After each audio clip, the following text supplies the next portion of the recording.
ये तो आप जानते हैं कि आज दुनिया का ध्यान इजराइल और फिलिस्तीन की ओर ही है, जिसका माहौल अभी और ज़्यादा गर्माता हुआ दिखाई दे रहा है। जहां फिलिस्तीन के लिए दुनिया के मुस्लिम देश तो इजराइल के लिए दुनिया के ज़्यादातर ताकतवर देश अपना समर्थन देते हुए दिखाई दे रहे हैं। और इसी बीच मुस्लिम देशों के संगठन यानी कि ओआईसी ने एक आपातकालीन बैठक का आयोजन किया, जिसमें किस तरह से इजराइल को सबक सिखाया जाए उसको लेकर चर्चा होनी थी। पर यहाँ उल्टा ओआईसी की बैठक में मुस्लिम देश ही भिड़ते हुए दिखाई दिए। यहाँ हम आपको बता दें कि इस्लामिक सहयोग संगठन में विश्व के 57 इस्लामिक देश हैं जो इजराइल की आलोचना करने के लिए इकट्ठा हुए थे, लेकिन इस बैठक में इस्लामिक देशों के बीच आपसी मतभेद खुलकर सामने आ गए।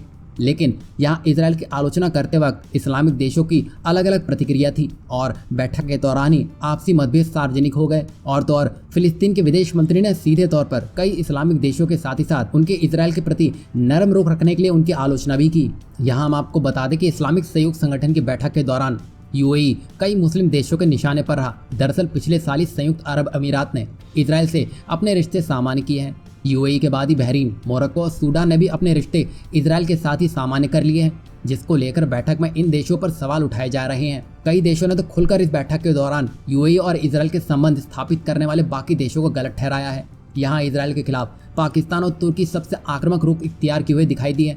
मलेशिया, इंडोनेशिया और ब्रुनेई ने भी रविवार को अलग से बयान जारी किया और संयुक्त राष्ट्र महासभा की आपात बैठक बुलाने की मांग की। हालांकि इजराइल से रिश्ते बहाल करने वाले यूएई का रुख उतना कड़क नहीं था। यूएई ने अपने बयान में पिछले साल अमेरिका के तत्कालीन राष्ट्रपति डोनाल्ड ट्रंप के नेतृत्व में हुए अब्राहम समझौते का हवाला देते हुए इजराइल से शांति बहाली और संघर्ष विराम की अपील की है। वहीं तुर्की, जो इस्लामिक दुनिया का मसीहा बनने की फिराक में है, उसके विदेश मंत्री ने कहा है कि यहाँ कुछ लोग हैं जिन्होंने अपनी नैतिकता खो दी है और इजराइल के लिए अपना समर्थन दिया है। अगर हमारे अपने ही परिवार में आधे अधूरे मन से बयान दिए जा रहे हैं तो हम दूसरों की आलोचना कैसे करेंगे? हमारी बातों को ही फिर कौन गंभीरता से लेगा?